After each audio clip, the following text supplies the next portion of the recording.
Livro de 1 Samuel, capítulos 7 e 8. Então os homens de Quiriate Jearim foram buscar a arca do Senhor.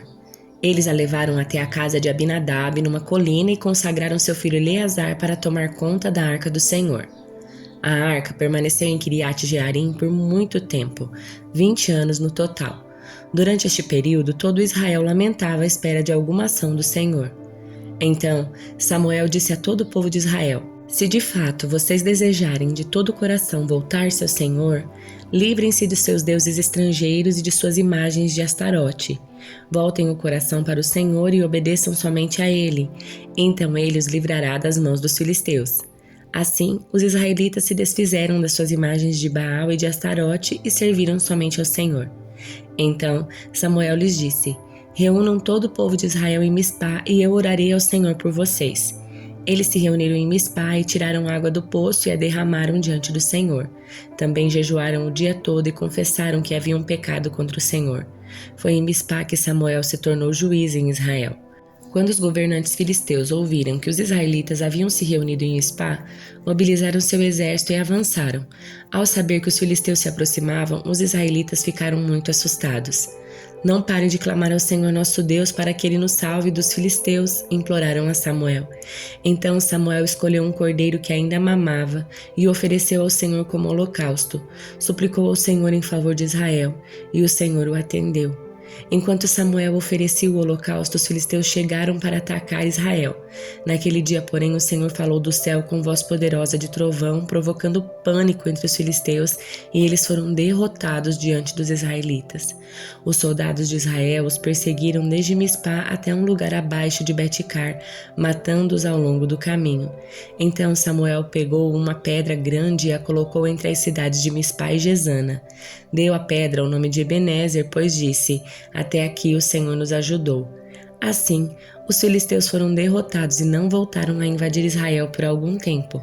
Durante toda a vida de Samuel, a mão do Senhor esteve contra os filisteus. As cidades israelitas que os filisteus tinham conquistado entre Ecrom e Gate foram devolvidas a Israel junto com o restante do território que os filisteus haviam tomado. E houve paz entre Israel e os amorreus naqueles dias. Samuel continuou como juiz em Israel pelo resto da sua vida. A cada ano viajava pelo território e julgava o povo de Israel em 3 locais. Primeiro em Betel, depois em Gilgal, por fim em Mispá. Então voltava para sua casa em Ramá, de onde liderava Israel como juiz. Ali Samuel construiu um altar ao Senhor. Quando Samuel ficou idoso, nomeou seus filhos para serem juízes sobre Israel. Joel, seu filho mais novo, e Abias, o segundo mais velho, julgavam em Berseba, mas não eram como seu pai. Eram gananciosos, aceitavam subornos e pervertiam a justiça.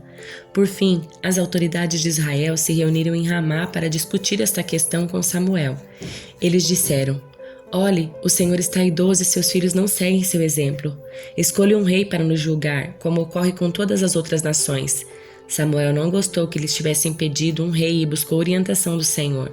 O Senhor lhe respondeu: faça tudo o que eles pedem, pois é a mim que rejeitam e não a você. Eles me rejeitaram como seu rei. Desde que os tirei do Egito até hoje, eles têm me abandonado e seguido outros deuses. Agora tratam você da mesma forma. Faça o que eles pedem, mas advirta-os solenemente a respeito de como o rei os governará. Então Samuel transmitiu a advertência do Senhor ao povo que lhe pedia um rei. Disse ele: esse é o modo como o rei governará sobre vocês. Ele convocará seus filhos para servi-lo em seus carros de guerra e como seus cavaleiros, e os fará correr à frente dos carros dele. Colocará alguns como generais e capitães do seu exército. Obrigará outros a arar seus campos e a fazer as colheitas e forçará outros mais a fabricar armas e equipamentos para os carros de guerra. Tomará suas filhas e as obrigará a cozinhar, assar pães, fazer perfumes para ele. Tomará de você o melhor dos seus campos, vinhedos e olivais, e os dará aos servos dele. Tomará 1/10 da sua colheita de cereais e uvas para distribuir entre seus oficiais e seus servos. Tomará seus escravos e escravas e o melhor do gado e dos jumentos para uso próprio. Exigirá 1/10 dos seus rebanhos e vocês se tornarão escravos dele. Quando esse dia chegar, lamentarão por causa desse rei que agora pedem, mas o Senhor não lhes dará ouvidos. Mas o povo se recusou a ouvir a advertência de Samuel. Mesmo assim, queremos um rei, disseram. Queremos ser como todas as nações ao nosso redor. Nosso rei nos julgará e nos conduzirá nas batalhas. Samuel repetiu para o Senhor aquilo que o povo tinha dito, E o Senhor lhe respondeu: faço o que eles pedem e deles um rei. Então Samuel ordenou aos israelitas que voltassem cada um para a sua cidade. Salmo de número 62. Em silêncio diante de Deus minha alma espera, pois dele vem minha vitória. Somente ele é minha rocha e minha salvação, minha fortaleza, onde jamais serei abalado. São tantos os inimigos contra um só homem.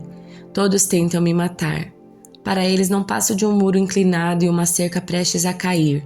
Planejam me derrubar de minha posição elevada. Têm prazer em contar mentiras. Diante de mim me elogiam e em seu coração, porém, me amaldiçoam. Que a minha alma espere em silêncio diante de Deus, pois nele está minha esperança. Somente ele é minha rocha e minha salvação, minha fortaleza, onde não serei abalado. Minha vitória, minha honra vem somente de Deus. Ele é meu refúgio, uma rocha segura. Ó meu povo, confie nele em todo o tempo. Derrame o coração diante dele, pois Deus é nosso refúgio. As pessoas são vazias e enganosas como uma rajada de vento. Se fosse colocada numa balança, toda a humanidade pesaria menos que um sopro. Não ganhem a vida por meio da extorsão, nem ponham sua esperança em coisas roubadas. Se suas riquezas aumentarem, não façam delas o centro da sua vida. Deus falou claramente, e eu ouvi várias vezes: o poder, ó Deus, pertence a ti. O amor, Senhor, é teu. Certamente retribuirás a cada um conforme suas ações. Carta aos Romanos, capítulo 6. Pois bem, devemos continuar pecando para que Deus mostre cada vez mais sua graça? Claro que não. Uma vez que morremos para o pecado, como podemos continuar vivendo nele? Ou acaso se esqueceram de que quando fomos unidos a Cristo Jesus no batismo, nos unimos a ele em sua morte? Pois pelo batismo morremos e fomos sepultados com Cristo. E assim como ele foi ressuscitado dos mortos pelo poder glorioso do Pai, agora nós também podemos viver uma nova vida. Uma vez que a nossa união com ele se assemelhou à sua morte, assim também nossa ressurreição será semelhante à dele.